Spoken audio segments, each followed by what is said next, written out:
बच्चों I hope कि आप सभी लोग सेफ होंगे बच्चों। और बच्चा आज हम लोग अपना इलेक्ट्रोस्टैटिक्स का नेक्स्ट लेक्चर करने जा रहे हैं और बहुत ही ज़बरदस्त आज का लेक्चर रहने वाला है। बिकॉज आज हम लोग चार्ज पार्टिकल के ऑक्सीलेशंस के बारे में बात करेंगे, आज हम लोग चार्जेस के रोटेशंस के बारे में बात करेंगे और बहुत ही हेल्दी सेगमेंट है ये बच्चा। बिकॉज यहाँ पे हम लोग बहुत सारे टेक्निक सीखेंगे, बहुत सारे नए नए वर्ड्स हम लोग सीखेंगे यहाँ पे, तो देखोगे। बिकॉज ऐसे क्वेश्चंस जो हैं बहुत बारी जेईई मेन जैसे एग्जाम्स में पूछे जा चुके हैं, नीट जैसे एग्जाम से पूछे जा चुके हैं, तो काफी इंपॉर्टेंट सेगमेंट है ये। एकदम कॉन्सेंट्रेट करके आप लोग जो है वो लेक्चर को वॉच करना और देखोगे हम लोग कैसे कैसे चीजों के ऊपर काम करते हैं। ठीक है बच्चा, तो ध्यान से मेरी बात सुनना। एक क्वेश्चन के साथ हम लोग शुरू करेंगे। तो जैसा कि आप लोगों को क्वेश्चंस में दिख भी रहा होगा कि एक रॉड है, कुछ इस तरह से एक वर्टिकल रॉड है of length L and mass M and linear charge density lambda. माने एक वर्टिकल रॉड जिसका कि लेंथ एल है, मास एम है और लीनियर चार्ज डेंसिटी जो है वो लेमडा है। और जैसा कि आपको दिख रहा होगा कि सडनली हमने एक यूनिफॉर्म इलेक्ट्रिक फील्ड को स्विच ऑन कर दिया है। सडनली वहां पे हमने एक यूनिफॉर्म इलेक्ट्रिक फील्ड को स्विच ऑन कर दिया है। सवाल यह है कि अगर हम एक यूनिफॉर्म इलेक्ट्रिक फील्ड को स्विच ऑन करते हैं तो क्वेश्चन हमारे पास है कि find the initial angular acceleration of the rod. माने रॉड का इनिशियल एंगुलर एक्सेलरेशन बताना है कितना होगा। तो मेरी बात ध्यान से सुनना बच्चा, रॉड का इनिशियल एंगुलर एक्सेलरेशन बताना है कितना होगा। द क्वेश्चन इज कि भैया ये रॉड किसी भी तरह का ट्रांसलेशनल मूवमेंट तो करने से रहा। बिकॉज रॉड जो है यहां पे हिंग्ड है, यहां पे फिक्स्ड है रॉड, तो किसी भी तरह का ट्रांसलेशनल मूवमेंट तो नहीं होगा। माने कि रॉड जो है वो आगे तो बढ़ने से रहा। लेकिन हां, अगर मैं बात करूं तो ये जो रॉड है इस हिंग्ड पॉइंट के अबाउट रोटेट कर सकता है, रोटेट कर सकता है। और वो भी रोटेट करवाएगा कौन? तो रोटेट करवाएगा आपका ये इलेक्ट्रिक फील्ड। क्या कोई दिक्कत? यही इलेक्ट्रिक फील्ड है जो कि इस रॉड को रोटेट करवा सकता है इनिशियली। तो मैंने कहा कि इनिशियल एंगुलर एक्सेलरेशन ही बताना है आप लोगों को क्या कितना होगा। तो भाई सीधा सा अप्रोच है कि अगर इनिशियल एंगुलर एक्सेलरेशन निकालना है, माने रॉड जो है वो प्योर रोटेशनल मोशन परफॉर्म करने जा रहा है, तो आपके पास इकलौता रिजल्ट है जो कि इस क्वेश्चंस को बना सकता है। और वो रिजल्ट आपके पास है tau is equal to I alpha. Tau is equal to I alpha, जहां पे टाउ जो है वो नेट टॉर्क है रॉड के ऊपर, आई जो है वो है मोमेंट ऑफ इनर्शिया रॉड का हिंग्ड पॉइंट के अबाउट, और अल्फा जो है वो है रॉड का एंगुलर एक्सेलरेशन। क्या कोई दिक्कत? अब सुनना। अब सवाल ये है कि sir tau is equal to I alpha तो सही है, प्रॉब्लम आई को लेके नहीं है सर। बिकॉज आई तो हम लोग बहुत आराम से निकाल सकते हैं एक एंड के अबाउट, चूंकि रॉड रोटेट करना है तो आई तो सर हम लोग को मालूम है मोमेंट ऑफ इनर्शिया रॉड का किसी एक एंड के अबाउट ml²/3 हम लोग यूज कर लेंगे। तो प्रॉब्लम सर आई के वजह से नहीं है, प्रॉब्लम यहां पे सर टाउ के वजह से है, टॉर्क के वजह से है, जो रॉड के ऊपर यूनिफॉर्मली चार्ज रॉड के ऊपर एक्ट होने वाला है। अब कहोगे सर ये टॉर्क के बारे में हम लोग कैसे सोचेंगे? तो मेरी बात ध्यान से सुनना बेटा। सबसे पहला कि ये हमारा पॉइंट ऑफ सस्पेंशन है जिसके अबाउट जो है ये रॉड जो है रोटेट करने वाला है। मैंने कहा कि आप ऐसे सोचो कि अगर हम इस रॉड पे बात करें तो इस रॉड में चाहे जितना भी एलिमेंट्स है, क्योंकि ये कंटिन्यूअस चार्ज इस रॉड के ऊपर है, आप इस रॉड में कहीं पे भी एक एलिमेंट के बारे में सोचो, डेफिनेटली आप अगर इस एक छोटे से एलिमेंट के बारे में सोचते हो तो इस छोटे से एलिमेंट में एक छोटा सा चार्ज प्रेजेंट होगा जिसको हम लोग dq भी कह सकते हैं। मानिए इस छोटे से एलिमेंट में एक छोटा सा चार्ज dq होगा और इस dq को ये इलेक्ट्रिक फील्ड जो है इलेक्ट्रिक फील्ड के डायरेक्शन में पुश करेगा। क्योंकि मैंने बताया है कि किसी भी पॉजिटिव चार्ज को जब हम इलेक्ट्रिक फील्ड में डालते हैं तो उस पॉजिटिव चार्ज पे जो फोर्स लगता है वो फील्ड के ही डायरेक्शन में होता है, फील्ड के पैरेलल होता है। तो मैंने कहा कि बच्चा इस dq को ये इलेक्ट्रिक फील्ड कुछ इस तरह से पुश करेगा विद अ फोर्स से df। क्योंकि चार्ज छोटा है तो डेफिनेटली फोर्स भी छोटा होगा और df का वैल्यू होगा कितना? तो कहोगे सर बताए हैं आपने, df इज इक्वल टू हो जाएगा dq इंटू क्या आपका खी। dq इंटू ई यूज करके हम लोग df that is the small force मैंने इसके ऊपर निकाल लिया। अब मेरी बात सुनना, हालांकि इस तरह के जितने भी एलिमेंट्स इस रॉड में होंगे सारे ही एलिमेंट्स पे जो फोर्स का वैल्यू होगा वो सेम होगा। बिकॉज ऑब्वियस है dq जो है वो सारे एलिमेंट्स पे सेम होगा और इलेक्ट्रिक फील्ड तो पहले से हमने यूनिफॉर्म कर रखा है, माने कि हर एक एलिमेंट पे फोर्स का जो वैल्यू होगा वो सेम होगा। तो बच्चा भले ही फोर्स का वैल्यू सेम है टॉर्क का वैल्यू सेम नहीं होगा, बिकॉज हम लोग टॉर्क निकालने जा रहे हैं या जाएंगे तो डेफिनेटली हमें टॉर्क के लिए लाइक इस फोर्स का परपेंडिकुलर डिस्टेंस चाहिए होगा, वो भी कहीं यहां से हिंग्ड पॉइंट से। तो मैंने कहा कि मान लेते हैं कि हिंग्ड पॉइंट से जो इसका डिस्टेंस है वो x के बराबर है। जिस हिंग्ड पॉइंट से जो इसका डिस्टेंस है हम लोग खुद से मान लेते हैं कि लाइक x के बराबर है, और डेफिनेटली कुछ इसका लेंथ भी होगा छोटा सा, तो इस लेंथ को हम लोग खुद से लाइक कंसीडर करते हैं कि ये जो लेंथ है ये आपका dx लेंथ का है। दिस ये वाला ये पोर्शन, ये जो लेंथ है ये आपका dx लेंथ का है। तो मैंने लेंथ को dx मान लिया, छोटे से लेंथ को, और ये जो है हिंग्ड पॉइंट से बेसिकली कितने डिस्टेंस पे है आपका x डिस्टेंस पे है। तो मैंने कहा कि सबसे पहला आप इस फोर्स का टॉर्क निकाल लो, वो भी हिंग्ड पॉइंट के अबाउट कितना टॉर्क होगा। तो कहोगे सर कुछ नहीं करना है, आराम से सर पेन यहां रखेंगे, तरीका आपने बताया है दिस, इसको हम लोग पकड़ेंगे और इससे हिट करेंगे कुछ ऐसा। क्या आपको दिक्कत? ये पेन जैसा कि आपको दिख रहा होगा कि रोटेट करना चाह रहा है कुछ इस सेंस में, लाइक इस फोर्स के वजह से। तो मैंने कहा कि उस फोर्स का आप टॉर्क निकाल लो, एक छोटा सा टॉर्क होगा जिसको हम लोग बोलेंगे डी टाउ। ध्यान देना बच्चा, इस टॉर्क को हम लोग पढ़ेंगे डी टाउ। डी टाउ कहने का मतलब छोटा सा टॉर्क, स्मॉल टॉर्क, जो इस छोटे से एलिमेंट के ऊपर लगाएगा ये फोर्स। तो टॉर्क बराबर जैसा कि हम लोग जानते हैं फोर्स इनटू परपेंडिकुलर डिस्टेंस। तो बच्चा फोर्स की जगह पे लगेगा dF, और परपेंडिकुलर डिस्टेंस अगर बात करें तो हिंग्ड पॉइंट से जो डिस्टेंस है परपेंडिकुलर डिस्टेंस वो x के बराबर है। तो यहां पे लिख देंगे dF इंटू क्या आपका x। क्या कोई दिक्कत? अब सुनना, या फिर इट इंप्लाइज दैट, अगर हम चाहें तो लिख सकते हैं d tau is equal to dF। तो dF बेसिकली किसके बराबर है? dq इंटू ई के बराबर है। तो बड़े ही प्यार से यहां पे हम लिख सकते हैं dq इंटू ई और इंटू क्या आपका x। क्या कोई दिक्कत? अभी सुनना, या फिर इट इंप्लाइज दैट, अगर हम चाहें तो ऐसे भी लिख सकते हैं d tau is equal to like E, uniform electric field है, प्रॉब्लम इससे नहीं है, प्रॉब्लम के रूप में सिर्फ आपके पास x है और एक आपका dq है। तो मैंने कहा कि अगर dq को हम लोग x के फॉर्म में लिख दें तो हमारा काम बन जाएगा। कहोगे सर कैसे लिखिएगा? तो एकदम लिखा जाएगा, बिकॉज लेमडा दिया हुआ है बच्चा। जैसा कि हमने बता रखा है आपको लीनियर चार्ज डेंसिटी के बारे में, लेमडा के बारे में हम लोग पहले से जानते हैं कि जो लेमडा का जो वैल्यू होता है वो होता है charge by length dq upon dx। तो अगर हम चाहें तो जो लेमडा दिया हुआ है बच्चा, जैसा कि लेमडा जो है वो आपका इक्वल होगा dq अपॉन किसके? आपका dx के। तो बड़े ही प्यार से हम लोग चाहें तो यहां से dq निकाल सकते हैं जो कि लेमडा dx के बराबर हो जाएगा। तो मैंने कहा जहां पे dq है उसके जगह लिखते हैं लेमडा और इंटू आपका dx इंटू ई और इंटू हो जाएगा x। क्या कोई दिक्कत? एक स्टेप और हम लोग आगे बढ़ जाते हैं इस जगह पे, माने कि इट इंप्लाइज दैट जो डी टाउ हमारा निकलेगा यहाँ पे डी टाउ, इस डी टाउ का जो वैल्यू आपका आएगा, लाइक इस डी टाउ का जो वैल्यू हम लोग यहां निकालेंगे, ये आपका आ जाएगा लेमडा, बाहर रहेगा ई बाहर रहेगा, यहां बचेगा x इंटू क्या आपका dx। नाउ चूंकि हमें नेट टॉर्क चाहिए रॉड के ऊपर, लाइक पूरे रॉड पे हमें नेट टॉर्क चाहिए होगा, तो वो निकालने के लिए बेसिकली इसको हम इंटीग्रेट कर देंगे। जब इंटीग्रेट करेंगे तो जो लिमिट होगा वो देखना कहां से कहां तक, लाइक जो कम से कम जो वैल्यू होगा x का, लाइक वो 0 होगा। रीजन आपके सामने है, 0 इसलिए होगा बिकॉज ये जो एलिमेंट है ये कम से कम टॉप पे चला आएगा, तो उसके लिए x का जो वैल्यू होगा वो 0 होगा, और ज्यादा से ज्यादा जो एलिमेंट है वो आपका बॉटम पे चला आएगा। तो बॉटम पे आने का मतलब कि जो x का वैल्यू होगा वो लाइक रॉड के लेंथ के बराबर हो जाएगा। तो जब रॉड के लेंथ के बराबर का मतलब कि L के बराबर हो जाएगा। क्या यहां से हम टाउ निकाल सकते हैं बच्चों?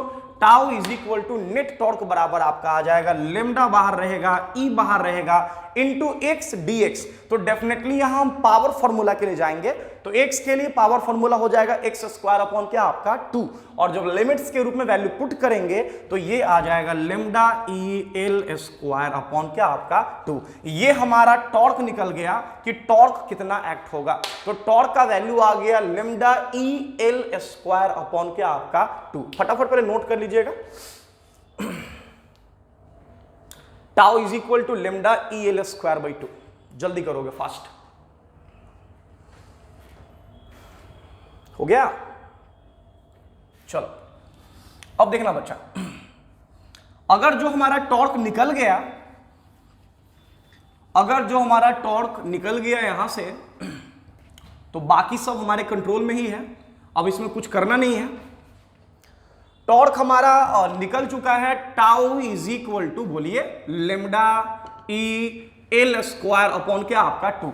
और जैसा कि हम लोग जानते हैं टाउ इज इक्वल टू क्या आपका I alpha, tau is equal to I alpha. तो आई है हमारा मोमेंट ऑफ इनर्शिया, जिसके लिए फॉर्मूला यहां पे होगा ml स्क्वायर बाई 3 और इनटू अल्फा, और ये हो जाएगा lambda E L square upon क्या आपका 2। क्या कोई दिक्कत? चाहे तो हम यहां से एल स्क्वायर से ये एल स्क्वायर को कर सकते हैं कैंसिल, तो यहां से आपका अल्फा निकल जाएगा, अल्फा इज इक्वल टू आ जाएगा लेमडा इंटू ई, लेमडा इंटू ई, इनफैक्ट 3 लेमडा इंटू ई, 3 मल्टीप्लाइड भी होगा तो 3 lambda into E divided by 2m means ये होगा हमारा angular acceleration 3 lambda E divided by क्या आपका 2m, और वो भी ये इनिशियल एंगुलर एक्सेलरेशन है। लाइक पॉइंट टू पॉइंट जो एंगुलर एक्सेलरेशन है वो चेंज करेगा, ये इनिशियली जो रॉड जो है जिस एंगुलर एक्सेलरेशन के साथ जो है रोटेट करना चाहेगा वो इनिशियल एंगुलर एक्सेलरेशन ये हमने निकाला है। क्या कोई दिक्कत? चलिए फटाफट नोट कर लो बच्चों। अब देखना, गौर करोगे, अब बच्चा यहां पे ना देखोगे ध्यान से, लॉजिकली समझोगे बात को, मिटा रहा हूं मैं।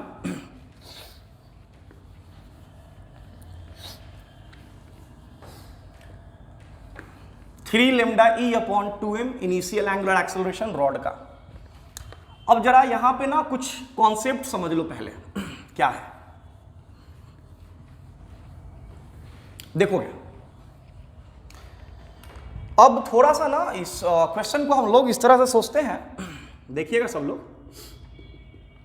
एकदम ध्यान से देखना, वेरी वेरी इंपॉर्टेंट, सुनोगे मेरी बात ध्यान से।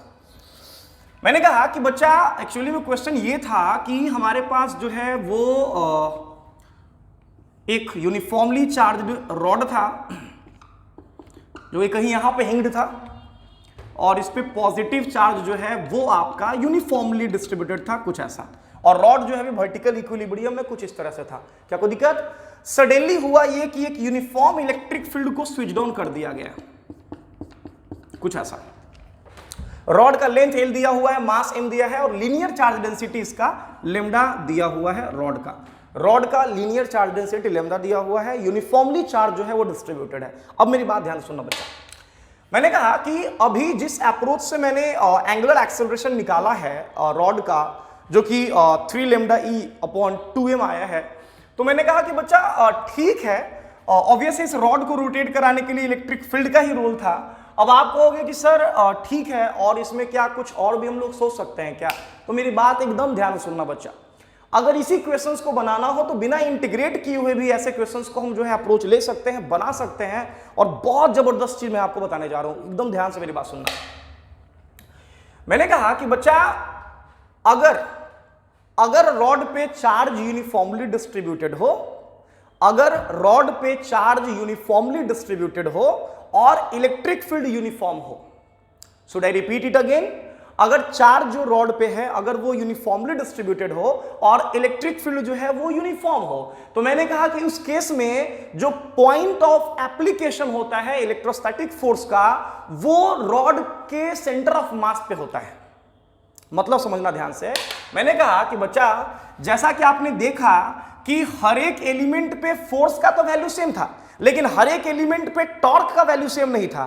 तो मैंने कहा कि इसके लिए हम क्या कर रहे हैं, मेरी बात एकदम ध्यान से सुनना, कि अगर रॉड पे चार्ज यूनिफॉर्मली डिस्ट्रीब्यूटेड है और इलेक्ट्रिक फील्ड यूनिफॉर्म है, तो मैंने कहा कि उस केस में अगर आपसे कोई कहे कि भैया इसके लिए कोई और अप्रोच है क्या, तो ध्यान रखना कि जैसा कि अगर हम लोग जानते हैं point of application of the force XP का मतलब है यहां point of application of the force. XP के लिए हमारे पास रिजल्ट होता है integral of x DF divided by integral of DF. ध्यान से मेरी बात सुनना, मैंने कहा कि बच्चा हमारे पास एक रिजल्ट है like point of application of the force के लिए, और वो रिजल्ट है XP is equal to integral of X into DF divided by integral of DF. ये point of application of the force जो हमसे बच्चे कनेक्टेड है यहाँ के क्लासरूम से, वो बहुत आराम से इन चीजों पे काम कर रहे होंगे, क्योंकि इन चीजों के बारे में हम लोग बहुत पहले डिस्कस कर चुके हैं। बट जो लोग पहली बार लेक्चर देख रहे हैं या नहीं यहाँ से अटैच्ड हैं, उनके लिए मैं बता दूं कि point of of application of the force उस पॉइंट को कहा जाता है जहां से सारे फोर्सेस का जो रिजल्टेंट है वो पास करता है। माने जिस जगह से रिजल्टिंग फोर्स, जिस पॉइंट से रिजल्टिंग फोर्स पास करता है उस पॉइंट को हम लोग point of application of the force बोलते हैं। और उस पॉइंट को निकालने का तरीका है xp is equal to integral of x df divided by integral of df। बेटा जब आप इसका यूज करोगे ना, जब इस रिजल्ट का आप यूज करोगे तो xp का जो वैल्यू है वो आ जाएगा L/2। इस रिजल्ट का जब यूज करोगे df का वैल्यू यहां पुट करोगे जो कि dq इंटू ई के बराबर होगा। जब वैल्यू पुट करोगे, इंटीग्रेट करोगे तो xp आएगा L/2। इसका मतलब यह हुआ कि ये इलेक्ट्रिक फोर्स, इलेक्ट्रोस्टैटिक फोर्स जो इस रॉड पे लगेगा उन सारे एलिमेंट्स पे जो फोर्स लग रहा है का जो रिजल्टेंट होगा एक्चुअली में वो कहीं यहां से यहां पे कॉन्सेंट्रेटेड होगा। इसको हम लोग बोलेंगे point of application of the force, that is the electrostatic force. ये होगा आपका Fe, this is what we call Fe। ये इलेक्ट्रोस्टैटिक फोर्स है जो आपका सेंटर ऑफ मास से पास करेगा। और अब आप डायरेक्ट यहां यूज कर सकते हैं Fe is equal to Q और इंटू क्या आपका E, जहां पे E जो है वो यूनिफॉर्म इलेक्ट्रिक फील्ड है और Q जो है वो चार्ज है पूरे रॉड के ऊपर। क्या कोई दिक्कत? अब सुनना, हमें point of application of the force के बारे में पता चल चुका है कि यहां सेंटर ऑफ मास से पास कर रहा है, तो डेफिनेटली यहां से जो डिस्टेंस इसका होगा ये होगा L/2। अब डायरेक्ट हम लोग चाहें तो टॉर्क निकाल सकते हैं बिना इंटीग्रेट किए हुए। तो करना यह है कि आराम से यहां पे ऐसे पेन रख देना और इसको आप हिट कराना। देख सकते हो इस फोर्स के वजह से ये जो रॉड है ये आपका रोटेट कर रहा है। किस सेंस में? तो सेंस भी आपको दिख रहा होगा एंटी क्लॉकवाइज सेंस में। तो बड़े ही प्यार से आप इस रॉड पे टॉर्क निकाल सकते हो। Torque tau is equal to जानते हैं फोर्स दैट इज QE और इनटू परपेंडिकुलर डिस्टेंस के जगह हो जाएगा L अपॉन क्या आपका 2। क्या कोई दिक्कत ना? Tau is equal to as we know I अल्फा, और I है मोमेंट ऑफ इनर्शिया रॉड का हिंग्ड पॉइंट जो कि एंड है उसके अबाउट। तो यहां लिख देंगे ml²/3 और इनटू क्या आपका alpha is equal to QE। देखना एक लाइन में आंसर आने वाला है आपका QE। जब बात करेंगे Q का तो जैसा कि हम लोग जानते हैं लेमडा के बारे में, लीनियर चार्ज डेंसिटी, जब चार्ज यूनिफॉर्मली डिस्ट्रीब्यूटेड हो तो डायरेक्ट लिखेंगे lambda is equal to Q upon क्या आपका L। यहां से Q निकल जाएगा आपका lambda multiplied by L into E into L upon 2। क्या कोई दिक्कत? चाहे तो आप इस L से L इंटू L से आप इसको कैंसिल कर सकते हैं L स्क्वायर को, माने यहां से आपका अल्फा निकल जाएगा। फाइनली आंसर दिख भी रहा होगा आप लोग को। अल्फा का जो वैल्यू आएगा, जो एंगुलर एक्सेलरेशन का जो वैल्यू आएगा वो आपका आ जाएगा, देख सकते हो 3 lambda E divided by 2m। 3 lambda E divided by 2m। क्या कोई दिक्कत? सेम आंसर आपका इंटीग्रेट करने के बाद भी आया था। बट ध्यान रखना सारे केसेस में ये चीज मत यूज करना। ये जो point of application of the force है इलेक्ट्रोस्टैटिक फोर्स का, वो सेंटर ऑफ मास से इसलिए पास किया है बिकॉज जो चार्ज है वो यूनिफॉर्मली डिस्ट्रीब्यूटेड है रॉड के ऊपर। ध्यान रखना, पहला नंबर चार्ज यूनिफॉर्मली डिस्ट्रीब्यूटेड है, दूसरा जो इलेक्ट्रिक फील्ड है वो आपका यूनिफॉर्म है, इसलिए यहां से पास किया है। अगर इसी पे चार्ज को नॉन यूनिफॉर्मली डिस्ट्रीब्यूट कर दिया जाए, इन दैट केस कभी भी point of application of the force L/2 पे नहीं होगा, वो किसी और पोजीशन पे होगा। लेकिन हाँ, अगर वो आप निकाल लेते हो तो डायरेक्ट आप यूज कर सकते हो लाइक फोर्स और इनटू परपेंडिकुलर डिस्टेंस। क्या कोई दिक्कत? तो ध्यान रखना 90% केसेस में चार्ज जो है वो यूनिफॉर्मली ही डिस्ट्रीब्यूटेड होगा और तभी आपके पास क्वेश्चंस होंगे। तो बस फटाफट इस तरह से दिमाग लगा करके निकाल लेना कि जब भी चार्ज यूनिफॉर्मली डिस्ट्रीब्यूटेड हो, point of application of the force जो होगा वो उस बॉडी का सेंटर ऑफ मास होगा। क्या कोई दिक्कत? फटाफट नोट कर लीजिए जल्दी से। नेक्स्ट, तो ये एक लाइन में आप बना सकते हैं बिना इंटीग्रेशन के हेल्प से, अगर आपको point of application of the force के बारे में मालूम हो। नेक्स्ट, चलिए अब देखिएगा, बड़ा ही मजेदार सवाल आज हम लोग करेंगे बच्चों। जैसा कि मैंने बता दिया स्टार्टिंग में ही कि आज बहुत ही जबरदस्त आपका जो है लेक्चर रहने वाला है। नेक्स्ट नंबर, अब देखना, अभी क्वेश्चन है कि हमारे पास एक यूनिफॉर्मली चार्ज्ड, लाइक हमारे पास एक रिंग है, रिंग दिस, कुछ ऐसा, और ये जो आपको दिख रहा है ना, this is a non conducting surface.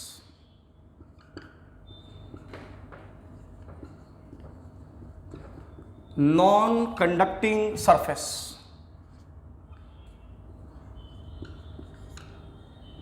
Surface, ठीक है। अभी देखना, नॉन कंडक्टिंग सरफेस, मैंने कहा कि एकदम ध्यान से सुनना मेरी बात बच्चों, ये हमारे पास एक रिंग है और इस रिंग में हुआ ये है कि इस रिंग के एक क्वार्टर में, इस रिंग के एक क्वार्टर में, माने यहां पे पॉजिटिव चार्ज कुछ ऐसा है, बड़ा ही फेमस सवाल है बच्चा, और एक क्वार्टर में नेगेटिव चार्ज कुछ ऐसा है। ध्यान देना, रिंग के एक क्वार्टर में लाइक पॉजिटिव चार्ज है, दूसरे क्वार्टर में नेगेटिव चार्ज है बच्चा। सवाल सुनना, लीनियर चार्ज डेंसिटी दिया है आपका लेमडा और ये दिया है माइनस लेमडा, सेंटर है O, रेडियस दिया है R। क्या आपको दिक्कत? ध्यान से मेरी बात सुनना, मैंने कहा कि बच्चा अभी ये जो लाइक रिंग जो है, जो हुप जो है, वो अभी इक्विलिब्रियम में है। इक्विलिब्रियम मतलब समझ में आ रहा होगा, इसके ऊपर नेट फोर्स भी जीरो है और नेट टॉर्क भी जीरो है। अभी ये जो है इक्विलिब्रियम में है, जैसा कि आप लोग को दिख रहा होगा, ठीक है ना, ये रिंग इक्विलिब्रियम में है। कहोगे सर इससे? कह रहे हैं कि बच्चा हुआ ये है कि सडनली मैंने एक यूनिफॉर्म इलेक्ट्रिक फील्ड को स्विच डाउन कर दिया, कुछ ऐसा। सडनली मैंने एक uniform horizontal electric field E not को या ई को, जो मानना मानो, को दिक्कत नहीं है, यूनिफॉर्म इलेक्ट्रिक फील्ड ई को मैंने स्विच ऑन कर दिया सडनली। कहोगे सर इससे क्या होगा? जैसे ही हमने यूनिफॉर्म इलेक्ट्रिक फील्ड को स्विच ऑन करा, आपके सामने मैंने दो क्वेश्चंस जो है वो दिया। दो क्वेश्चंस अब मैं आपके सामने रखने जा रहा हूं। जो पहला सवाल है मेरा बच्चा, फर्स्ट क्वेश्चन बताना है कि find the net torque, find the net torque of, find the net torque of electrostatic,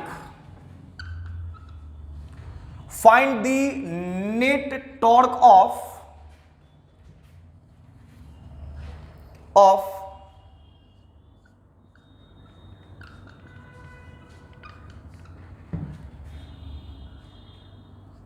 electrostatic force on the ring, on the ring। ये है पहला सवाल बेटा, कि रिंग के ऊपर इलेक्ट्रोस्टैटिक फोर्स का नेट टॉर्क बताना है कितना होगा, पहला क्वेश्चन। दूसरा नंबर सवाल है बच्चा, ध्यान देना मेरी बात। दूसरा सवाल है मेरा आप लोगों के लिए कि लाइक यूनिफॉर्म इलेक्ट्रिक फील्ड को स्विच ऑन करने के बाद अगर रिंग जो है वो रोल करना शुरू कर दे बिना स्लाइडिंग के। ध्यान से, क्वेश्चन नंबर 2, क्वेश्चन नंबर 2 कहीं यहां लिखता हूं मैं, if the ring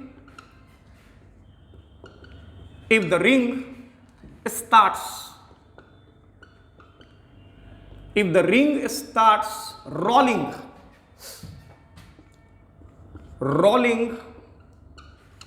without sliding,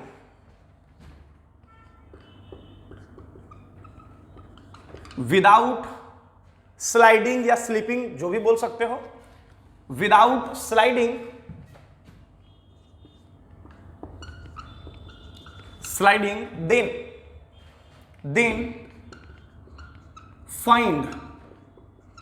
then find frictional force,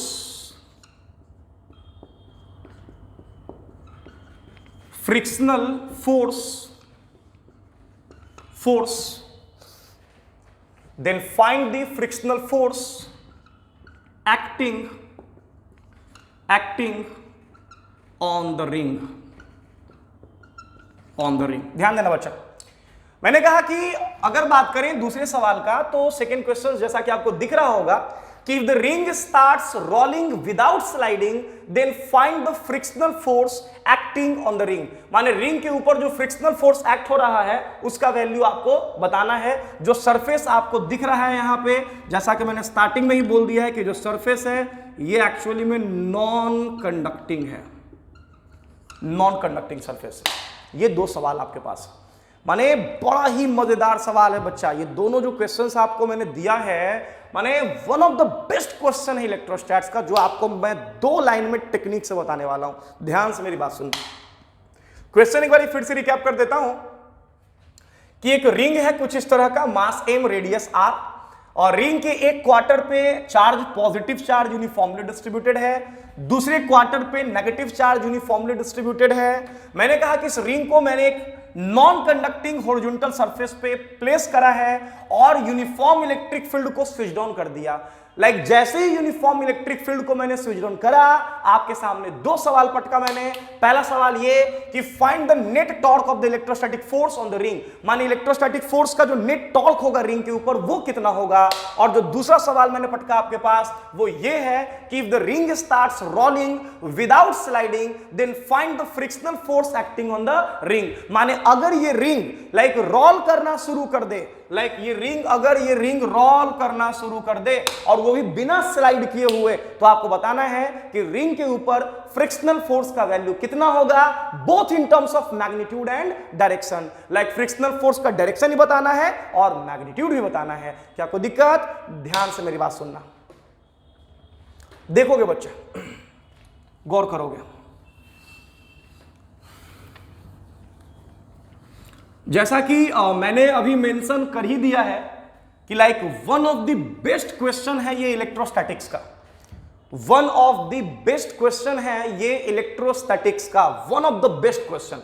अब सवाल ये है कि सर ऐसे सवाल को हम लोग कैसे टैकल करेंगे, सर ऐसे क्वेश्चन को हम लोग कैसे बनाएंगे, क्या करेंगे। तो मेरी बात ध्यान से सुनना, मेरी बात ध्यान से सुनना। जब भी ऐसे सवाल को बनाने की बात हुए, जैसा कि मैंने आप लोगों को भी बताया है, लाइक हम लोग अभी तुरंत अभी डिस्कस करे थे point of application of the force के बारे में। ध्यान से मेरी बात सुनना।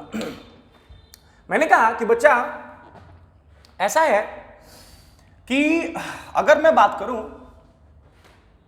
तो चूंकि इलेक्ट्रिक फील्ड यूनिफॉर्म है, चार्ज यूनिफॉर्मली डिस्ट्रीब्यूटेड है, तो मैंने कहा कि बच्चा ये इलेक्ट्रिक फील्ड इस रिंग के ऊपर जो नेट फोर्स लगाएगा, नेट फोर्स ध्यान रखना, लाइक इस पार्ट के ऊपर, इस पार्ट के ऊपर ये इलेक्ट्रिक फील्ड जो नेट फोर्स लगाएगा एक्चुअली में इस पार्ट के सेंटर ऑफ मास से पास करेगा, कहीं यहां से, दिस, इसको बोलते हैं C1।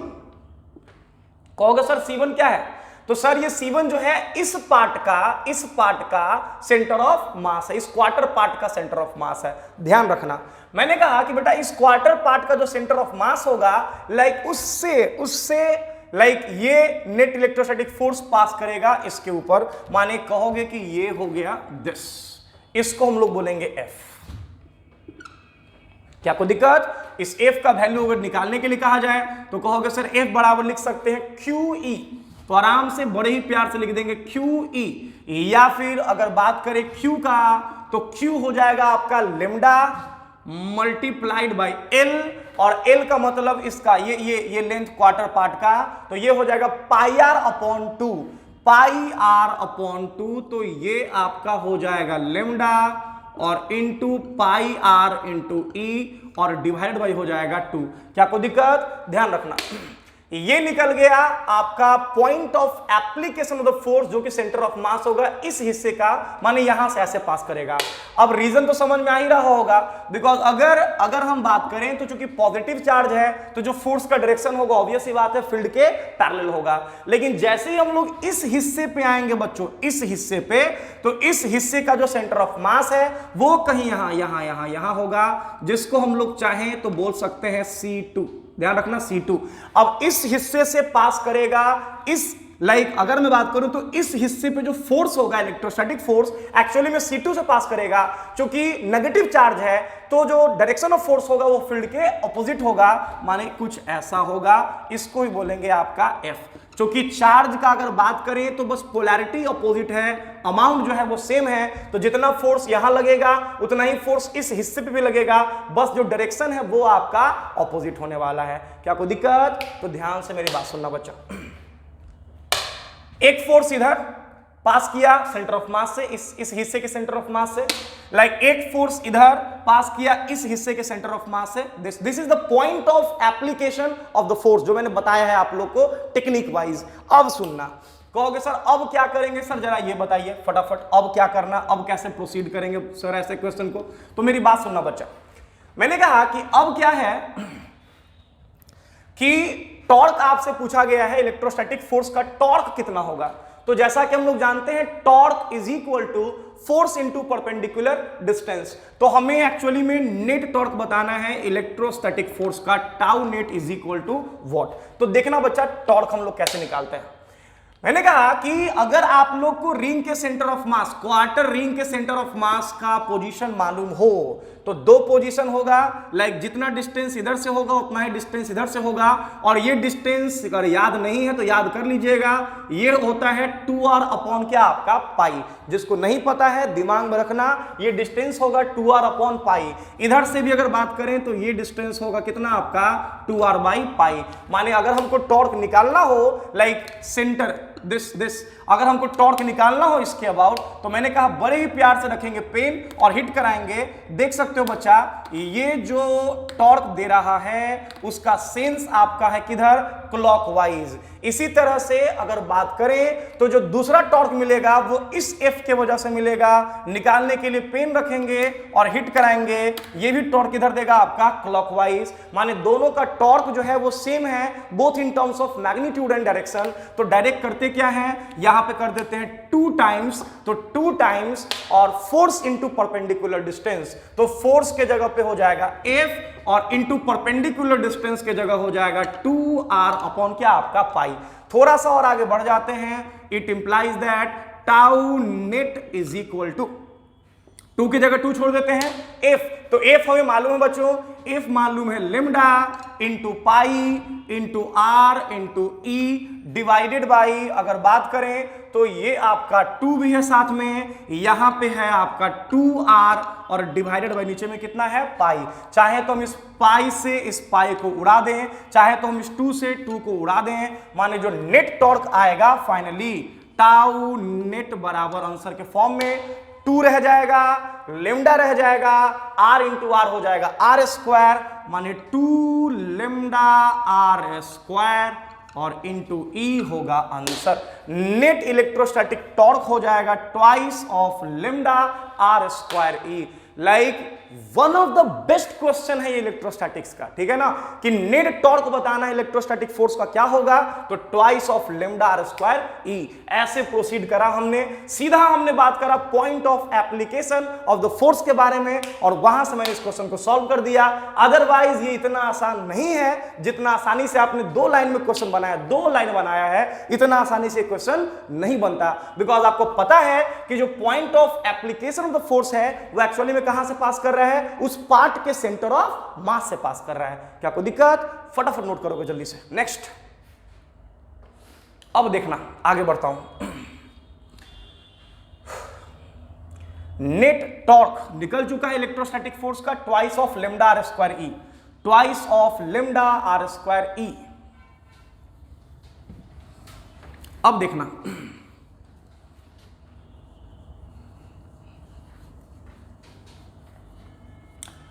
दिस, अब जो दूसरा सवाल था बच्चा, इसका जो दूसरा सवाल ये था कि दूसरा सवाल था बच्चा कि अगर ये रिंग बिना स्लाइड किए हुए रोल करना शुरू कर दे, अगर ये रिंग बिना स्लाइड किए हुए रोल करना शुरू कर दे, तो बताना था कि रोलिंग फ्रिक्शनल फोर्स या सिंपली फ्रिक्शनल फोर्स कितना होगा, both in terms of magnitude and क्या आपका डायरेक्शन। तो मेरी बात ध्यान से सुनना, रोल कहने का मतलब ये हुआ कि जैसे हम लोग फील्ड को ऑन करें, जैसे ही हमने फील्ड को स्विच ऑन करा, इमीडिएटली ये जो रिंग है ये आपका कुछ ऐसा इस तरह से रोल करता हुआ आगे बढ़ने लगा। तो सवाल यह है कि रोलिंग फ्रिक्शनल फोर्स कितना होगा। कहोगे सर अब कैसे बनाएंगे ये बताइए, तो मेरी बात ध्यान से सुनना। मैंने कहा कि बच्चा ये एक्चुअली में जो रिंग है वो एक accelerated pure rolling motion perform करेगा।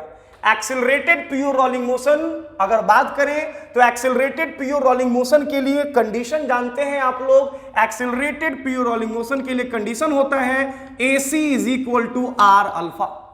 Acceleration of centre of mass is equal to R into alpha, जहां पे अल्फा क्या है आपका एंगुलर एक्सेलरेशन। अब मेरी बात सुनना, अगर ये ring pure rolling motion perform कर रहा है तो इस रिंग के लिए जो बॉटम मोस्ट पॉइंट होगा वो एक्चुअली में आईसी का काम करेगा।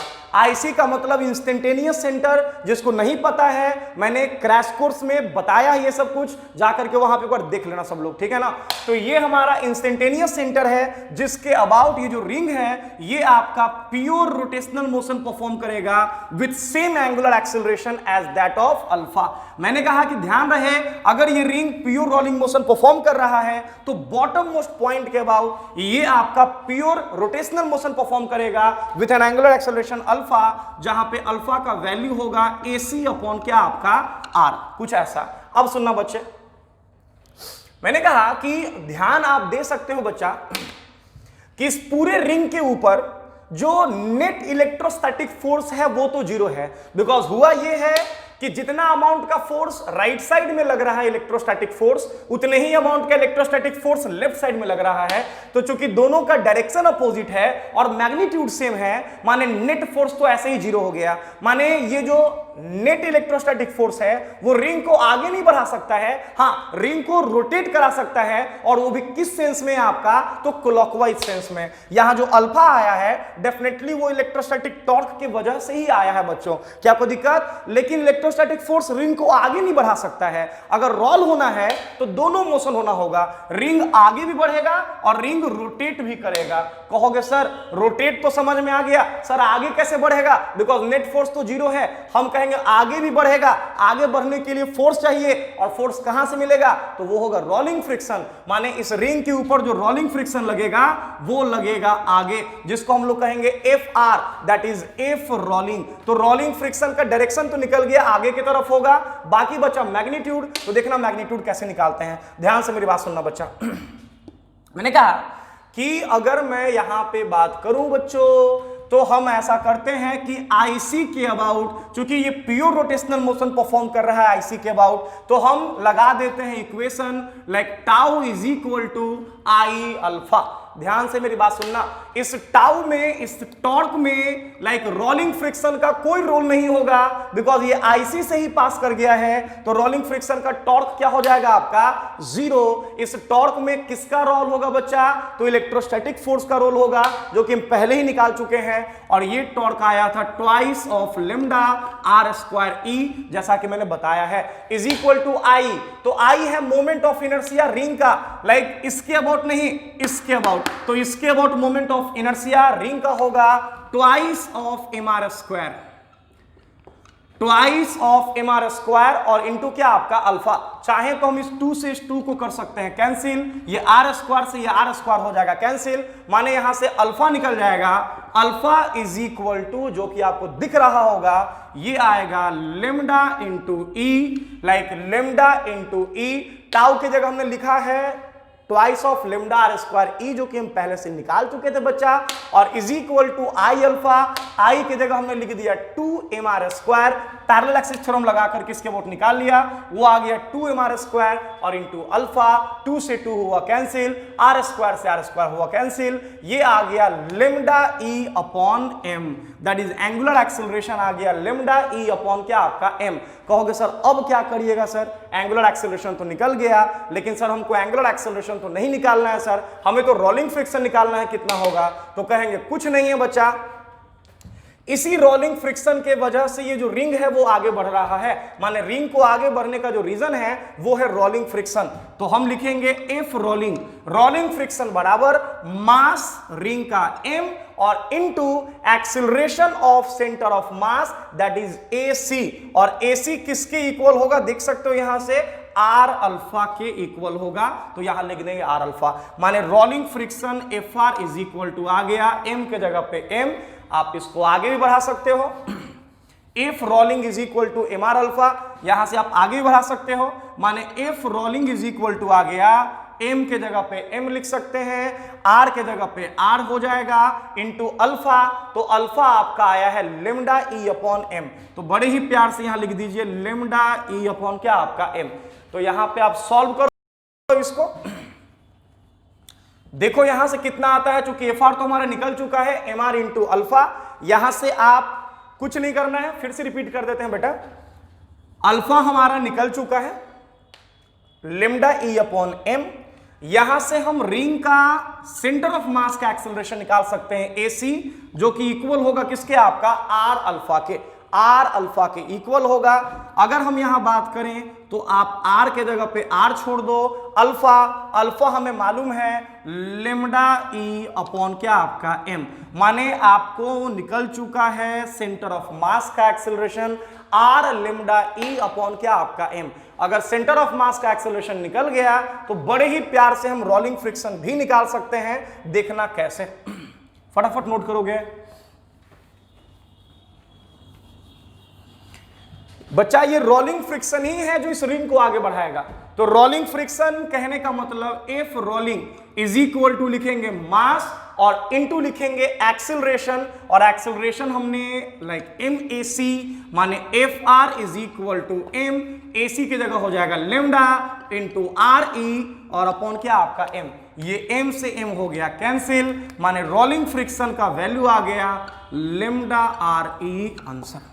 क्या कोई दिक्कत, माने रिंग के ऊपर जो रोलिंग फ्रिक्शन फोर्स का वैल्यू होगा वो होगा lambda R E magnitude wise, जबकि डायरेक्शन जो होगा वो होगा आगे की तरफ। क्या कोई दिक्कत, बड़ा ही मजेदार सवाल था बच्चा, दोनों का दोनों सवाल फटाफट नोट करो। चलो नेक्स्ट,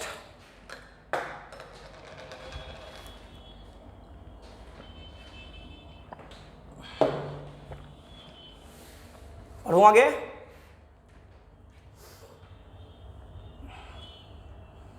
चलो फास्ट,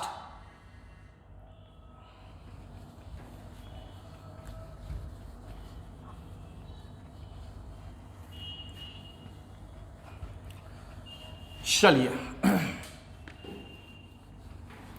बढ़ते हैं आगे बच्चों नेक्स्ट क्वेश्चन की तरफ। देखो किधर क्वेश्चन कह रहे हैं कि ऐसा है कि हमारे पास एक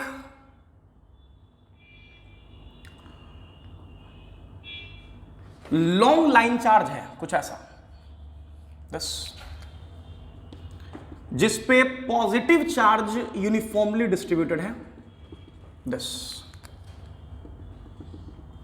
लॉन्ग लाइन चार्ज जिसके ऊपर पॉजिटिव चार्ज यूनिफॉर्मली डिस्ट्रीब्यूटेड है, और इस लॉन्ग लाइन चार्ज का लीनियर चार्ज डेंसिटी दे रखा है लैम्डा। बेटा यहां से h हाइट पे मैंने एक चार्ज को प्लेस करा है q और मास आपका m, माने इस लाइन चार्ज जो कि फिक्स्ड लाइन चार्ज है से h हाइट पे मैंने एक पॉइंट चार्ज को रखा है q ऑफ मास m, जैसा कि आपको दिख रहा होगा charge q and mass m। This कह रहे हैं कि जो चार्ज है अभी ये चार्ज इक्विलिब्रियम में है। इक्विलिब्रियम माने समझ में आ रहा होगा, नेट फोर्स उसके ऊपर 0 है। अभी ये चार्ज जो है वो इक्विलिब्रियम में है, ध्यान से देखना इक्विलिब्रियम में है। क्वेश्चन है कि अगर इस चार्ज को इसके इक्विलिब्रियम पोजीशन से, ये हाइट h दिया है, स्लाइटली नीचे खींचा जाए और नीचे खींच के छोड़ दिया जाए, ठीक है, तो आपको बताना है कि उस केस में चार्ज का जो ऑक्सीलेशन टाइम पीरियड है या जो एंगुलर फ्रीक्वेंसी है ऑफ ऑक्सीलेशन क्या होगा। सवाल हम फिर से रिपीट कर देते हैं। हमारे पास एक लॉन्ग लाइन चार्ज है, लीनियर चार्ज डेंसिटी लेमडा, और यहां से h हाइट पे मैंने पॉइंट चार्ज को रखा है q, मास है आपका m। सवाल क्या है ये सुनना। मैंने कहा if charge q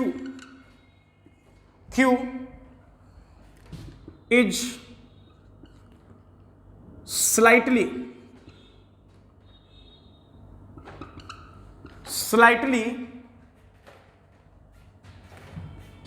displaced,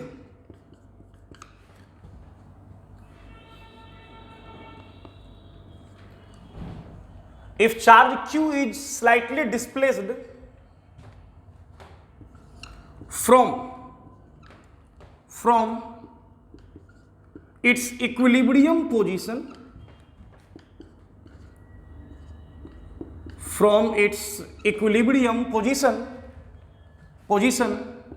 in vertical direction, ये भी इंपॉर्टेंट है, in vertical direction,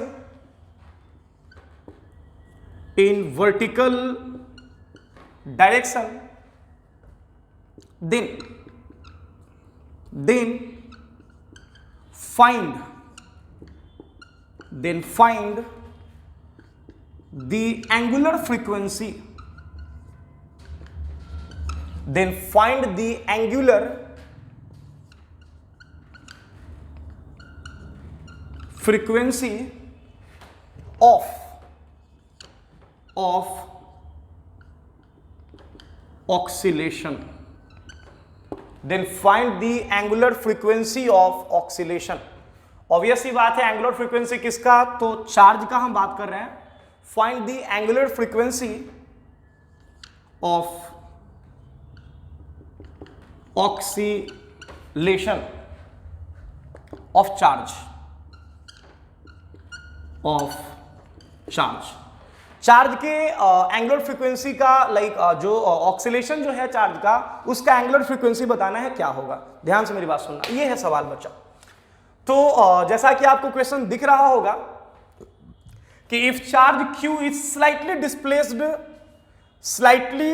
displaced from its equilibrium position in vertical direction, ये इंपॉर्टेंट है, वर्टिकल डायरेक्शन, और then find the angular frequency of oscillation of charge, charge का जो oscillation है उसका एंगुलर फ्रीक्वेंसी बताना है, क्या होगा। क्या कोई दिक्कत, आगे बढ़ रहे हैं, ध्यान दोगे बच्चों, देखोगे, फटाफट क्वेश्चन नोट कर लो, पहले देखोगे ध्यान से।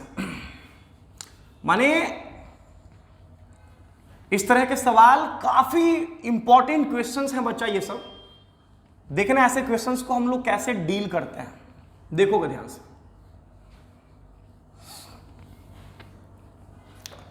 जैसे मेरा सवाल ये है कि एक लाइन चार्ज जिससे कि h हाइट पे, ये फिक्स्ड लाइन चार्ज है, लीनियर चार्ज डेंसिटी लेमडा, और लॉन्ग लाइन चार्ज है, इनफाइनाइट लाइन चार्ज है, और इस लाइन चार्ज से h हाइट पे मैंने एक चार्ज रखा है, point charge q of mass m, और ये चार्ज अभी अपने इक्विलिब्रियम पोजीशन में है, इक्विलिब्रियम में है, माने उसके ऊपर नेट फोर्स जो है वो आपका 0 है। सवाल ये है कि अगर इस चार्ज को हम इस इक्विलिब्रियम पोजीशन से स्लाइटली डिस्प्लेस करें, लेकिन not in horizontal direction, in vertical direction, माने या तो ऊपर ले जाएं या तो नीचे लेके आए, तो बताना है कि चार्ज का ऑक्सीलेशन का जो एंगुलर फ्रीक्वेंसी होगा वो क्या होगा। अब कितना लोगों को समझ नहीं आ रहा, सर ये पहला नंबर ये बताइए कि ऑक्सीलेशन क्यों होगा, कैसे होगा, तो मेरी बात ध्यान से सुनना बच्चा। ये वो पोजीशन है जहां पे चार्ज के ऊपर नेट फोर्स 0 है। तो सबसे पहला बात कि ये जो लाइन चार्ज है, इस लाइन चार्ज के वजह से इस पॉइंट पे जहां पे चार्ज स्टे कर रहा है, एक फील्ड डेवलप होगा जिसका डायरेक्शन होगा वर्टिकली अप।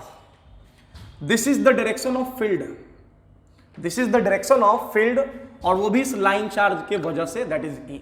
ध्यान देना बच्चा, मैंने कहा कि बच्चा ये फील्ड का डायरेक्शन है, और इस लाइन चार्ज के फील्ड में ये पॉजिटिव चार्ज है, तो डेफिनेटली ये फील्ड इस लाइन चार्ज, ये जो फील्ड होगा इस चार्ज पे एक फोर्स लगाएगा जिसका डायरेक्शन फील्ड के ही डायरेक्शन में होगा, जिसको हम लोग कहेंगे QE। माने इस चार्ज के ऊपर एक फोर्स लगेगा वर्टिकल डायरेक्शन में, और ये फोर्स होगा QE। इस QE को बैलेंस करने के लिए इस चार्ज का अपना वेट अवेलेबल है, जिसको हम लोग कह रहे हैं कितना, आपका mg। माने इस चार्ज पे लगने वाला दो फोर्स, एक फोर्स ऊपर में QE इसके फील्ड के वजह से, और दूसरा इसका अपना खुद का वेट, दैट इज क्या, आपका mg, और दोनों फोर्सेस एक दूसरे को काउंटर बैलेंस कर रखेंगे, बिकॉज ये चार्ज अभी इक्विलिब्रियम में है। तो इक्विलिब्रियम कहने का मतलब ही हो गया कि QE जो होगा वो mg के इक्वल होगा। QE is equal to mg। अब अगर बात करें Q का, तो Q तो बेटा एज इट इज रह जाएगा। E है इलेक्ट्रिक फील्ड, E है इलेक्ट्रिक फील्ड, वो भी इस लॉन्ग लाइन चार्ज की वजह से h हाइट पे या h डिस्टेंस पे। रिजल्ट आप लोग को याद होगा, ट्वाइस ऑफ k डैश और इंटू h, ध्यान दीजिएगा, twice of k dash into lambda और अपॉन क्या आपका h। Twice k dash lambda upon r use करते थे, तो twice k dash lambda upon क्या आपका h, और ये इक्वल होगा किसके, आपका mg के। ये हो गया क्वेश्चन नंबर क्या आपका फर्स्ट। इक्विलिब्रियम का हमने केस निकाल लिया। माने ये भी क्वेश्चन हो सकता था कि वो हाइट बताओ जहां पे वो इक्विलिब्रियम में होगा, तो यहां से आप h भी निकाल सकते थे कि h का वैल्यू कितना होगा। तो ये भी सवाल हो सकता था, h का वैल्यू बताओ कितने हाइट पे इक्विलिब्रियम में होगा। तो मेरा सवाल ये नहीं है, मेरा सवाल है कि इस हाइट से अगर इसको डिस्प्लेस किया जाए वर्टिकल डायरेक्शन में, तो मेरी बात सुनना बेटा, ये तो इनिशियल सिचुएशन है ना। अगर इस चार्ज को खींच के डिस्प्लेस करा के मान लो कहीं यहां लेके आते हैं 10, अगर कहीं यहां लेके चला आया जाए 10, बिकॉज ये हाइट तो आपका h दिया हुआ है। अगर हम इस चार्ज को खींच के कहीं यहां से लाइक इस जगह पे लेके चले हैं और इस डिस्टेंस को हम x मानते हैं, जो कि बहुत छोटा है, दिया हुआ क्वेश्चन में ही कि जो x है वो आपका मच लेस देन है h से 10। ध्यान देना, कहने कि अगर हम इसको खींच के कहीं यहां लेके आते हैं, तो बच्चा जरा ध्यान से देखना कि जब यहां पे ये चार्ज आएगा तो एग्जैक्टली यहां पे क्या होने वाला है। जब ये चार्ज इस पोजीशन से इस पोजीशन पे पहुंचेगा तो यहां पे क्या होगा। तो बच्चा यहां पे होगा ये कि जो वेट इसका है वो तो एज इट इज नीचे लग रहा होगा, जो पहले था वो बाद में भी रहेगा, वेट पे तो कोई इफेक्ट पड़ने से रहा, तो वेट तो एज इट इज रहेगा। लेकिन चूंकि चार्ज का डिस्टेंस वायर से घट चुका है, तो ये वायर अब ज्यादा फोर्स के साथ उस चार्ज को ऊपर की तरफ धकेलेगा, रिपेल करेगा। नहीं समझ में आया? इसका मतलब यह है कि पहले जो QE ने mg को बैलेंस करके रखा था, यहां पे आने के बाद जो QE होगा, ऑब्वियस है E चेंज हो चुका है, जब खींच के नीचे लाएंगे तो इसके वजह से जो फील्ड का स्ट्रेंथ होगा यहां पे वो बढ़ जाएगा। तो ज्यादा फील्ड का मतलब ज्यादा फोर्स के साथ वर्टिकली पुश करेगा, वेट तो वही है, ज्यादा फोर्स के साथ पुश करेगा, तो डेफिनेटली इस जगह पे ये रहेगा नहीं, यहां से ये ऊपर भागेगा। जब ये ऊपर भागेगा, ऊपर भागने के बाद मान लो कि यहां से भागने के बाद कहीं यहां पहुंचता है, इस पोजीशन को क्रॉस करके कहीं यहां आता है, जब ऊपर जाएगा तो डेफिनेटली वायर से डिस्टेंस क्या हो जाएगा, बढ़ जाएगा। डिस्टेंस का बढ़ना माने फील्ड का घटना, माने फोर्स का घटना, माने उस केस में जो वेट है वो उसको नीचे खींचना शुरू कर देगा। इसका मतलब यह है कि जो चार्ज दिख रहा है ये अपनी इक्विलिब्रियम पोजीशन के बाद ऊपर नीचे करना शुरू कर देगा, ऑक्सीलेट करना शुरू कर देगा। इसी का ऑक्सीलेशन टाइम पीरियड आपसे पूछा गया है, कितना होगा। कहोगे सर कैसे निकालेंगे? निकालने का लाइक एक सिंपल फंडा है यहां पे कि अगर आपने चार्ज को एक अमाउंट से नीचे लाया है तो आप इस जगह पे इसके ऊपर नेट रीस्टोरिंग फोर्स चेक कर लो कितना होगा। F रीस्टोरिंग बराबर माइनस साइन के साथ। कहोगे सर माइनस क्यों लगाया आपने? माइनस इसलिए लगाया बच्चा बिकॉज डिस्प्लेसमेंट हमने नीचे कराया है और जो रीस्टोरिंग फोर्स लग रहा है वो ऊपर की तरफ लग रहा है, तो इसलिए माइनस साइन लगा दिया है। माइनस साइन के साथ ध्यान देना, एक फोर्स लग रहा है ऊपर, तो ऊपर की तरफ जो फोर्स लग रहा है वो होगा Q और इंटू E इस डिस्टेंस पे। बच्चा ये पूरा h है, ये x है, तो डेफिनेटली ये डिस्टेंस हो जाएगा h माइनस x। तो यहां लिखेंगे इलेक्ट्रिक फील्ड की जगह twice of k dash lambda और अपॉन डिस्टेंस के जगह हो जाएगा h minus x। I hope यहां तक कोई दिक्कत नहीं होगा। अब देखना, ये हो गया फोर्स इस जगह पे, ये वायर चार्ज पे कितना फोर्स लगाया वो, माइनस चूंकि वेट भी लग रहा है लेकिन नीचे लग रहा है तो माइनस साइन के साथ यहां लिख देंगे mg। ये है नेट रीस्टोरिंग फोर्स जो Q के ऊपर लग रहा है, और वो भी किधर लग रहा है, तो डायरेक्शन आपका ऊपर की तरफ है, डिस्प्लेसमेंट नीचे, नेट फोर्स ऊपर, इसलिए साइन यहां माइनस लगाया है, is equal to minus sign के साथ। इसको ऐसे भी लिख सकते हैं like Q of 2k dash lambda upon h minus x, जो कि एज इट इज रहेगा, माइनस साइन के साथ mg, और mg हमको पता है ये होगा q twice of k dash lambda divided by क्या आपका h। क्या कोई दिक्कत? आप यहां से कॉमन लेके बाहर निकाल लीजिए। क्या कॉमन आएगा बच्चों? कॉमन आएगा 2, कॉमन आएगा k डैश, कॉमन आएगा लेमडा, कॉमन आएगा q। ये पूरा टर्म हो जाएगा कॉमन। अंदर में क्या बचेगा ये देखना, 1 अपॉन h माइनस x, और माइनस बचेगा 1 अपॉन h। क्या कोई दिक्कत? ये हमारा नेट रीस्टोरिंग फोर्स निकला है, और वो भी किसके ऊपर निकला है? तो इस चार्ज के ऊपर निकला है net restoring force, minus sign के साथ twice of k dash lambda q of 1 upon h minus x minus 1 upon h। क्या कोई दिक्कत? चाहे तो आप इसको एक स्टेप और आगे बढ़ा सकते हैं अगर आप लोग को दिख रहा हो तो। मैंने कहा लास्ट में आप k डैश का वैल्यू पुट कर सकते हो 1/4 पाई एप्सिलॉन नॉट, कोई दिक्कत नहीं है। चाहो तो वैल्यू पुट कर दो 1/4 पाई एप्सिलॉन नॉट, नहीं तो लास्ट में पुट कर लेना। तो -2 k dash lambda q multiplied by 1 upon h minus x minus 1/h। बच्चा यहां पे तो एलसीएम दिख रहा होगा आपको, नीचे में एलसीएम हो जाएगा h of h minus x। इसको हम लोग पहले इतना नोट कर लो, फटाफट आगे बढ़ते हैं। उसके बाद जल्दी से नोट कर लो फटाफट। हो गया?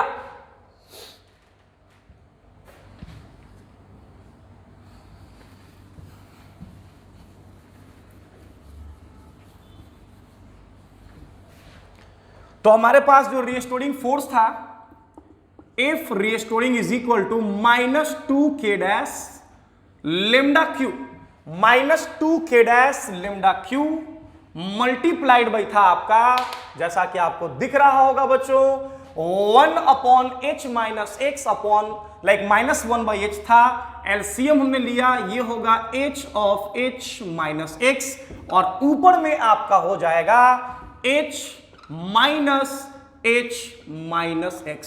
क्या कोई दिक्कत? एक स्टेप आगे बढ़ते हैं बच्चा। Restoring force it implies that F restoring बराबर आ जाएगा -2k डैश लेमडा क्यू।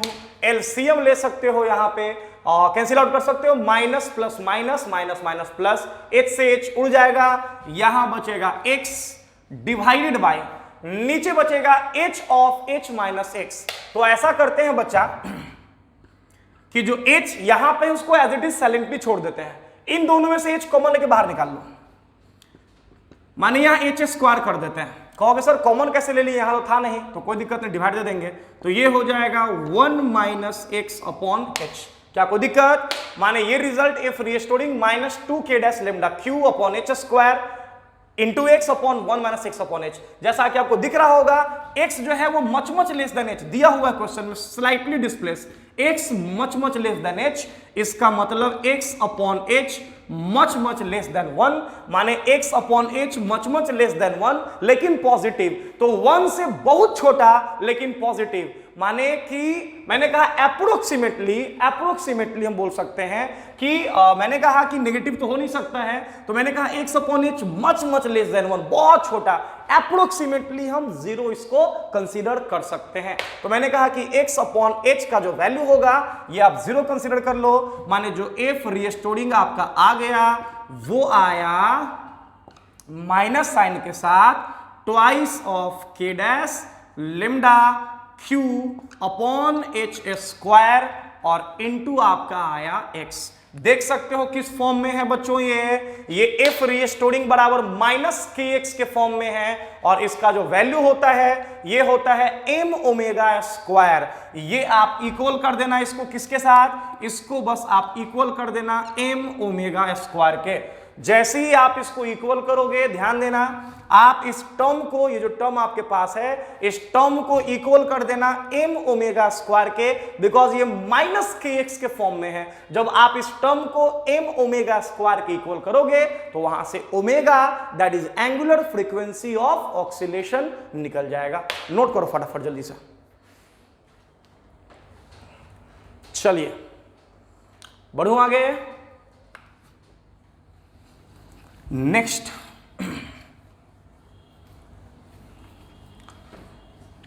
देखोगे बच्चों, नेक्स्ट नंबर,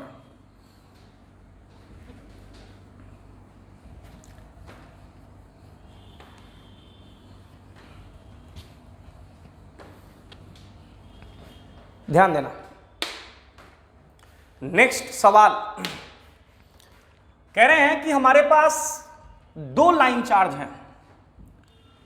दिस हमारे पास दो लाइन चार्ज है कुछ इस तरह से। पहला लाइन चार्ज है ये, दूसरा लाइन चार्ज है ये, वो भी long line charge. This linear charge density lambda,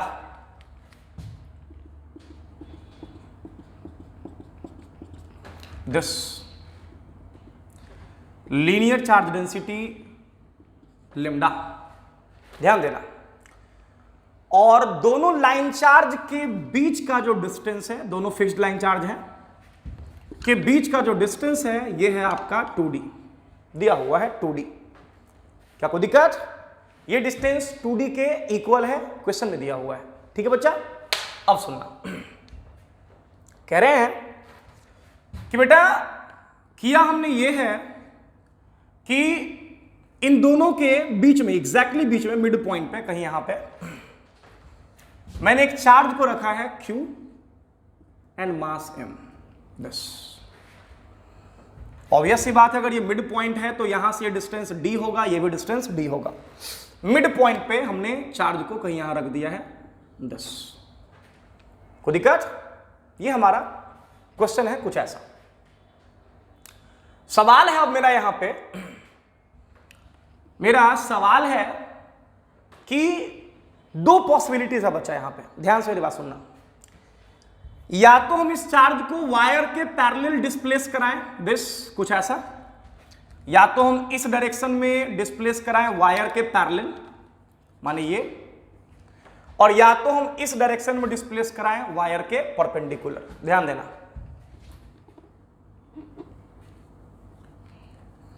this ये लाइन हो गया वायर पे परपेंडिकुलर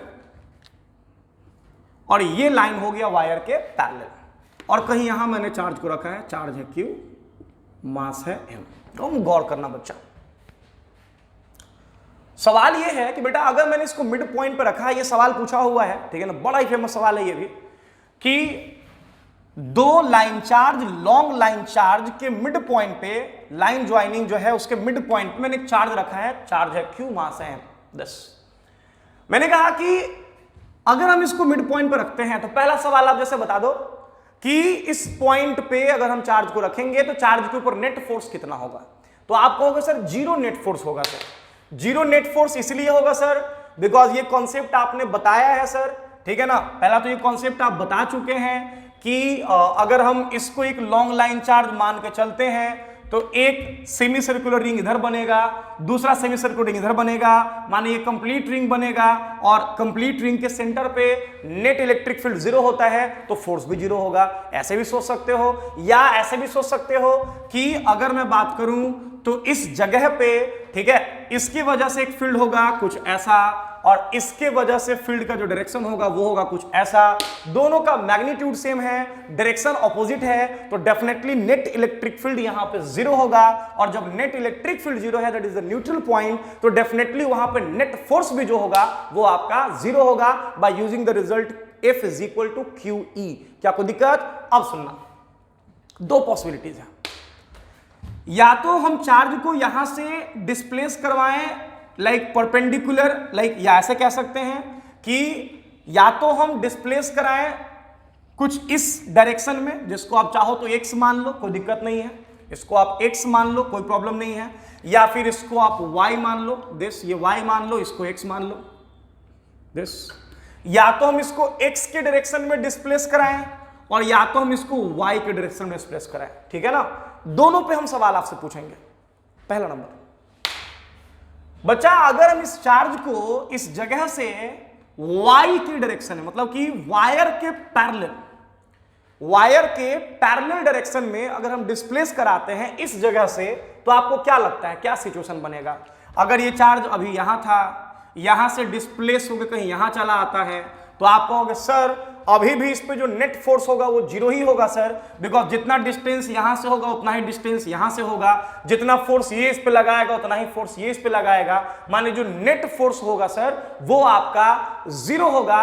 और एक्चुअली में जो चार्ज है वो अपने न्यूट्रल इक्विलिब्रियम पोजीशन में होगा, न्यूट्रल इक्विलिब्रियम पोजीशन में ये चार्ज होगा सर, बिकॉज जो नेट फोर्स होगा वो आपका जीरो होगा और ये आराम से उसी डायरेक्शन में आगे बढ़ता जाएगा और हर एक जगह पे नेट फोर्स जो है वो आपका जीरो होगा। क्या कोई दिक्कत? ये तब जब हम चार्ज को वायर के पैरेलल माने कि वाई के डायरेक्शन में डिस्प्लेस कराएंगे।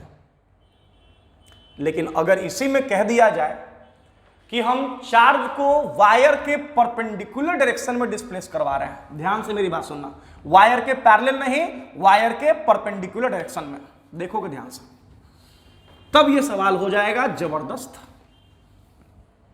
कुछ ऐसा। यह हमारा line charge, positive charge uniformly distributed, this positive charge uniformly distributed, this distance जैसा कि मैंने बताया है 2d है और मिड पॉइंट पे this ये डिस्टेंस d, ये डिस्टेंस d, यहां पे मैंने एक चार्ज रखा q मास है। मैंने चार्ज को वायर के पैरेलल डिस्प्लेस नहीं करवाया बच्चा, वायर के पैरेलल डिस्प्लेस नहीं करवाया है, वायर के परपेंडिकुलरली और भी स्लाइटली डिस्प्लेस करवाया है। माने यहां से हम इस चार्ज को खींच के कहीं यहां लेके आ रहे हैं, this by an amount of x, माने जो चार्ज यहां था अब वो कहीं यहां चला आया है, दिस q। सवाल सुनना, सवाल में लिख देता हूं कि इफ लॉन्ग लाइन चार्ज है, ध्यान रहे, लेमडा इसका भी और लेमडा इसका भी, क्वेश्चन नोट कर लोगे। If charge q, if charge q is displaced, if charge q is displaced slightly,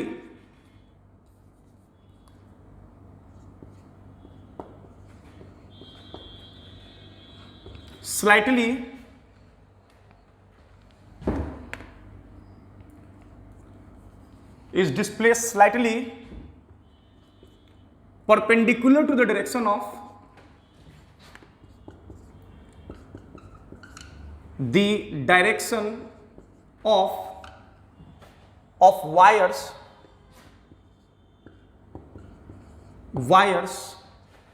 then find angular frequency,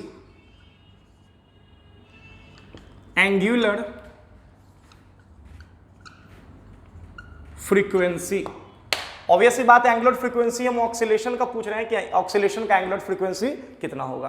क्या कोई दिक्कत? ये सवाल है मेरा। अब देखोगे ध्यान से, कहोगे कि सर कैसे बनाएंगे ऐसे क्वेश्चंस को, तो ध्यान देना बच्चा। कह रहे हैं कि जैसा कि आपको दिख रहा है बच्चा, जब ये चार्ज इस पोजीशन पे था तो यहां पे इसके ऊपर नेट फोर्स जीरो था, लेकिन जैसे हम इस चार्ज को perpendicular to the direction of the wire displace कराएंगे स्लाइटली और कहीं यहां लाएंगे, इस जगह पे चार्ज पे दो फोर्स लगेगा, एक जो ये वायर लगाएगा इधर जिसको हम लोग F1 कहते हैं, और दूसरा जो ये वायर लगाएगा रिपेल करेगा जिसको हम F2 कहते हैं। क्या लगता है किसका अमाउंट ज्यादा होगा? वो फोर्स जो ये वायर इस पे लगाएगा या वो फोर्स जो ये वायर इस पे लगाएगा? कहोगे सर ये वायर ज्यादा फोर्स लगाएगा, रीजन सिंपल है सर, डिस्टेंस इसका कम है तो ये ज्यादा फोर्स इसको रिपेल करेगा, इसका भी रिपल्सन होगा लेकिन कम होगा। लेकिन चूंकि इसका रिपल्सन जो है वो इस पे ज्यादा है तो ये चार्ज यहां स्टे नहीं करेगा, यहां से वापस भागेगा। जब वापस भागेगा तो भागने के बाद इस पॉइंट को क्रॉस करेगा, फिर कहीं यहां आएगा। जब यहां आएगा तो ये वायर इस पे ज्यादा फोर्स लगाएगा, रिपेल करेगा, फिर यहां नहीं रहेगा, ये आगे भागेगा। माने इसके अबाउट ये चार्ज आगे पीछे करना शुरू कर देगा। इसी का हमें ऑक्सीलेशन टाइम पीरियड बताना है कितना होगा। क्या कोई दिक्कत? इस केस में करना कुछ नहीं है, बस अगर आप यहां से एक्स डिस्प्लेस कराए हैं तो इस वायर से जो डिस्टेंस है वो आप देख लो कितना होगा। तो चूंकि ये पूरा डिस्टेंस आपका डी दिया हुआ है तो पहला तो कि इस वायर से जो डिस्टेंस होगा ये हो जाएगा डी प्लस एक्स, ये डिस्टेंस हो जाएगा d प्लस एक्स, जबकि ये जो डिस्टेंस है ये पूरा d है और ये x है तो ये डिस्टेंस हो जाएगा d माइनस एक्स। बस अगर डिस्टेंस मालूम है तो बाकी काम तो अपने आप हो जाएगा बच्चा। देखना कैसे, यहां पे नेट फोर्स लिखना है, नेट रीस्टोरिंग फोर्स। तो F रीस्टोरिंग बराबर माइनस साइन के साथ, माइनस इसलिए क्योंकि रीस्टोरिंग है, माइनस साइन के साथ पहला फोर्स इसने लगाया दैट इज F1, तो F1 के जगह लिखेंगे Q और इंटू E। तो इस जगह पे जो इलेक्ट्रिक फील्ड होगा इसके वजह से वो होगा कितना, twice of K dash into lambda divided by distance जो कि D माइनस एक्स होगा। क्या कोई दिक्कत? इसी तरह से साइन यहां लगेगा आपका माइनस, तो माइनस साइन के बाद ये आपका हो जाएगा Q ऑफ वो फोर्स जो ये वायर इस पे लगाएगा, तो Q ऑफ E की जगह होगा twice of K dash lambda divided by distance, तो डिस्टेंस ये वाला होगा जिसको हम लोग कहेंगे, बोलो रे बच्चा, D प्लस एक्स। क्या कोई दिक्कत? दोनों में से पहले आप कॉमन टर्म्स को बाहर निकाल लो। It implies that F restoring बराबर, क्या कॉमन होके बाहर आएगा बच्चों, जल्दी बताओ फटाफट, क्या कॉमन होके बाहर आएगा? कॉमन होके बाहर आएगा 2, कॉमन होके बाहर आएगा K डैश, कॉमन होके बाहर आएगा लेमडा, कॉमन होके बाहर आएगा Q, और अंदर में क्या बचेगा जरा ये बताना। अंदर में बचेगा आपका 1 upon D minus x minus 1 upon D plus x. दोनों में से हम करते ये हैं, माइनस वन रहेगा कि एलसीएम लेते हैं तो ये हो जाएगा D माइनस एक्स इंटू हो जाएगा D प्लस एक्स। अब आते हैं ऊपर में, जब ऊपर में आएंगे तो ये टर्म यहां पहुंचेगा, माने ये हो जाएगा D प्लस एक्स माइनस हो जाएगा D minus x.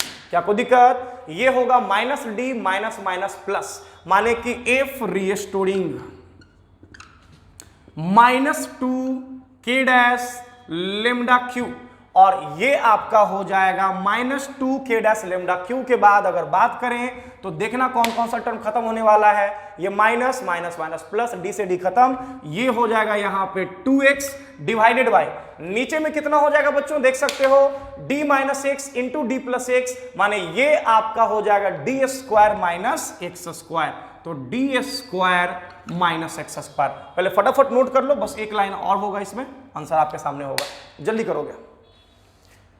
F restoring is equal to minus 2 K dash lambda Q, जहां पे K डैश का वैल्यू 1/4 पाई एप्सिलॉन नॉट होगा, 2x upon D square minus x square. आप 2 को कॉमन लेके या 2 को इससे आके मल्टीप्लाई कर दो, बेटर होगा, जल्दी करोगे। फाइनली दिख रहे हैं, ध्यान दीजिएगा।